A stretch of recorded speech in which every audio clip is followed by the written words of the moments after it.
speak right after that. So with that said, I'm gonna invite Superintendent of Public Instruction, Sherri Ybarra, to start.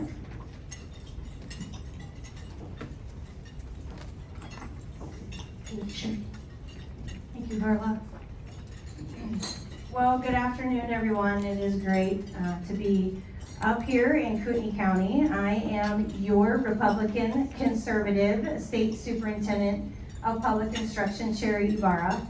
And I'm not sure if you remember, but I am the best prepared superintendent in the nation as measured by my depth of background. Perhaps you remember that I started out as a paraeducator, and then I was a classroom teacher. I was then a vice principal and a principal, a federal programs director, a curriculum director, a district office administrator, and now your state superintendent of public instruction. I have 3 degrees in education, all in education, with an expert degree in the superintendency, and I have over 20 years of experience in all phases. And I love serving you, the parents and the students and the communities of Idaho. I've told you before, you took me over the top. I feel like this is my second home, and I appreciate everything that you've done for me to lift me as a strong woman across the state of Idaho. So what have I done since you have given me my marching orders? What was my plan and how did I implement it and where are we? Well, I came with a plan, and it was and still is supporting schools and students to achieve. And what's the status? Well, I did what you told me to do. You were worried about the wearing away of our Republican values and principles, and so let me start with the fact that I am the person who got your kids back in school with my in-person learning bill during this last legislative session after folks closed schools, and I didn't like how that was going. It was supposed to be a temporary closure, and the teacher in me knew that that was not going well, and so out I trotted the in-person learning bill that got lots of support. And yes, you might see some rolling closures right now due to staffing issues, but you are not seeing those long-term closures that you did back when this pandemic, if there is a pandemic, but this pandemic started, right? We have now rose from 31st in the nation to 17th in the nation for achievement.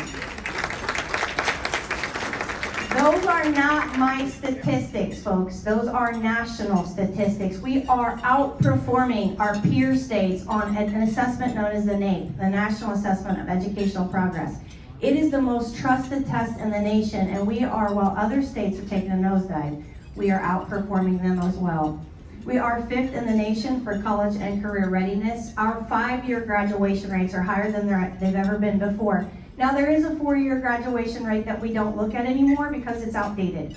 And the 5-year graduation rate is kind of like a 13th year in school, and we all know the types of students that we're getting now. That's a better, accurate picture of how our kids are doing. We did cut government red tape that was hampering our schools, and how did I do that? I did that through my Parental Advisory Council. That was the very first parent group ever established at the State Department of Education through my leadership. So they helped me reduce the reporting requirements that were burdening our schools. We appropriately and carefully secured targeted investments for our schools, and what I mean is I don't ask for things and then just throw money at it. We had targeted investments. I am the department, with your help, that instituted 2 separate different governor's task force recommendations, meaning we had a plan for that money and we followed it, and we are not 17th in the nation for achievement for nothing. We protected and required local control, again, by that Parental Involvement Council that I put together. And I also now have a Student Advisory Council. I'd love to take some time to talk about that. They're amazing kids from all over the state that have quite an interest in school, and the interesting thing is they don't want to hear anything about the pandemic. Fancy that, right? They want to talk about educational issues, but I'll get into that in a minute. You do have some concerns. You're giving me some marching orders on some other things this time, and I heard you loud and clear. And you know I was up here not too long ago, one of your new board members, right? And you were worried about some things. So let me talk about a couple topics that you've been worried about. Social emotional learning is one of them. And I don't like that term either. It's been co-opted by the left, but it is really something you wanted me to work on. It is school safety. and it is just the conditions for our classrooms. There is no curriculum that you can pull off a shelf to address that, and I know that there is one floating around that is making you guys uncomfortable, and I hear you loud and clear.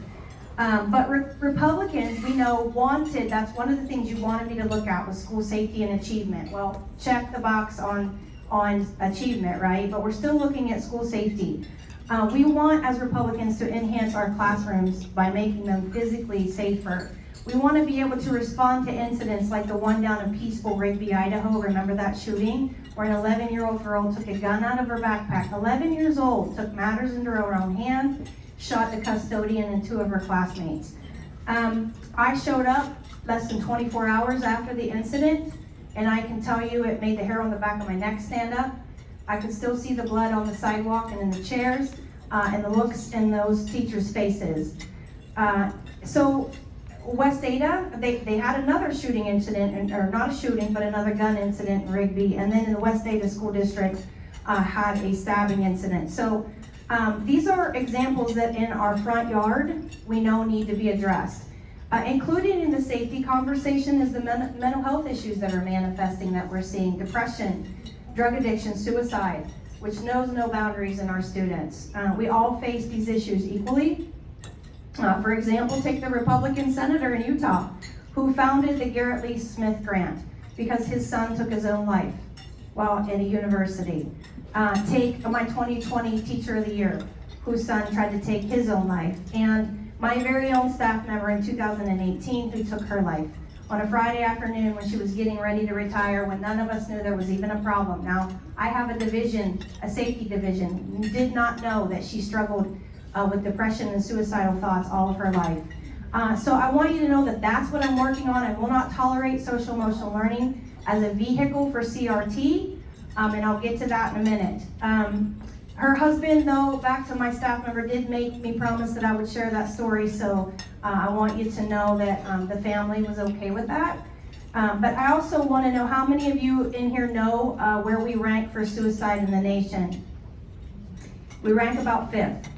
Idaho ranks about 5th in the nation. So we do need to look at safety concerns. The next thing that you asked me to look at, well, again, I'll get back to that.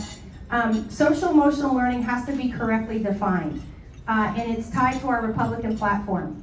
It means self-control, self-awareness, and responsible decision-making, and accountability. Accountability for reporting. Research shows that people who possess those skills, interestingly enough, us Republicans, can participate in society. They can cope with everyday life. They can benefit academically, professionally, and socially. So please show me by a raise of hands how many of you want our children to be able to do that. Exactly. That's all we're trying to do. We're not interested in our classrooms in K-12 in racial identities or artificial equity. We're not interested in just communities. We're not interested in the left who's co-opted the term social emotional learning and trying to use it as a vehicle for CRT. But we do also need our parents involved. It's part of our, again, Idaho Republican platform, and I quote it. We believe that in order for the public education to be successful, schools and families should work together with mutual respect and cooperation. So let's talk about CRT for a minute. You are worried about that, and I heard you loud and clear. It's an umbrella term. In short, it is a scholarly theory obsessed with identity, politics, and systematic power. And it's used in the practice of tearing down civilization, and it's based on Marxist ideas. We know what it is, right? And it means a lot of different things to a lot of different people. We are diverse in this state. Just look around you, our neighbors and our friends. We have Native Americans, we have African Americans, we have a lot of immigrants from Mexico. My husband is Hispanic. What does Ybarra mean to you as a last name, right? We have people from Africa, from all over the world, who come here to work and live and enjoy our great communities, enjoy our land and our outdoor experiences, to enjoy the great economy that Idaho is one of the only states in the nation experiencing right now. But radically, we do not have to adopt a storyline or ideology that changes our history books, or that just doesn't make any sense, and I won't support it. We have a long connection in Idaho with people like presidents like Abraham Lincoln and our trailblazers like Lewis and Clark. I know Idahoans won't tolerate that being erased, and I won't either. We also need to have very strong partnerships with our police force, and thank God Idaho backs the blue. As the mother of a criminal justice major who is getting ready to apply to go to Quantico, and the wife of a police officer, I will accept, and an Air Force veteran, I will accept nothing less, period, end of discussion. So I heard your concerns, I talked to you, you know I was up here not too long ago, those new board members. We had a conversation where someone tried to shut me down. I got in a little hot water for that one, I don't know if you saw it. But what I'm trying to tell you is I heard you. And I traveled the state, and I've been talking to folks with a 5-point plan about how we're gonna address this. What are we gonna do about it? And do not ignore people. Do not look at people and go, nope, don't wanna hear it, not gonna work. That is not helpful, it is disrespectful. You need to have open conversations. You need to be paying attention to who's being elected to your school boards. You need to be reviewing curriculum. You have a right to do that. I've been going around the state, visiting history classes and government classes, talking to folks about your concerns, and we need to have our parents involved. That's why you heard me tell you that I wrote our U.S. Attorney General Garland a letter that I wasn't super happy with him calling the people that we need at the table domestic terrorists. And so you will see a letter on the back table that I wrote to him, chastising him for doing that. That's not appropriate. Every educator knows that a number one successor in a child's life is the parent, right? I will tell you that you do not want your state superintendent choosing curriculum. That is not okay. That is not local control, and I do not do that. I do not allow my office to do it. But I did sit down with a couple of people in this room, and I looked at what you showed me, and I have been having some conversations. So I appreciate you pointing that out to me when I was up here last time. What have I also been doing about that? Well, let me tell you what's been going on in Boise as your superintendent for the people, by the people, right? I just passed a civics resolution yesterday to bring the civic standards out. And how many of you know where to go look for civic standards in your school communities? Like, if you want to know what's being taught in civics, could you find it right now? No, it's buried, right? Page 365, letter A, line 54. Right? So what I am working on with the legislature right now is we pulled those out, we put them in a nice neat package. We are next going to start reviewing those, and I want to make sure that we can influence those high school students who are going to be our next set of voters about our Republican values. So that's what I've been working on as well. I've been meeting with parent groups. And I overbooked myself, and I had to apologize with one group in this room. But I have been meeting with other parent groups, and what they've been telling me is they're not interested in a parental rights bill. That's a real top-down approach. They know that their rights are embedded in the system, but what they want more of from me is a toolkit on how to, practical strategies on how to really get re-engaged with their kid. Because quite frankly, during the pandemic, they were looking over their kid's shoulder and they were not happy with what they saw. So superintendent, tell me how A, B, C, and D that I can get involved. And so we are working on some of those items, and I'll be releasing that toolkit very soon. One of them is called PERC. We don't need to get into that, but PERC stands for a parental toolkit that has kind of a roadmap to how they can get involved and get information around things like college credits that kids can earn in the state of Idaho while they're still in high school, which, by the way, have saved our families hundreds of thousands of dollars and put us 5th in the nation for college and career ready. I am the department that implements that program. Nobody else in this room has implemented it or done the work. So again, my fellow Republicans, I am committed to working with you. I applauded the legislature when they came out with the laws around not teaching CRT in our state. I publicly supported them. So in closing, I know you probably might have a couple questions for me. I want to thank each and every one of you in this room for electing me to do a job that I'm highly qualified to do. that I love to do on your behalf. And I know we have some issues that we still need to work on, but you cannot argue with success. You cannot argue with the numbers. You cannot try to talk about something that doesn't exist and show up and talk about the negative. I'm telling you, this plan has worked, and I take my marching orders from you. So I want to continue to do that, and stay with me, please, and I will take you to top 10 in the nation for our school system. I want to close with this.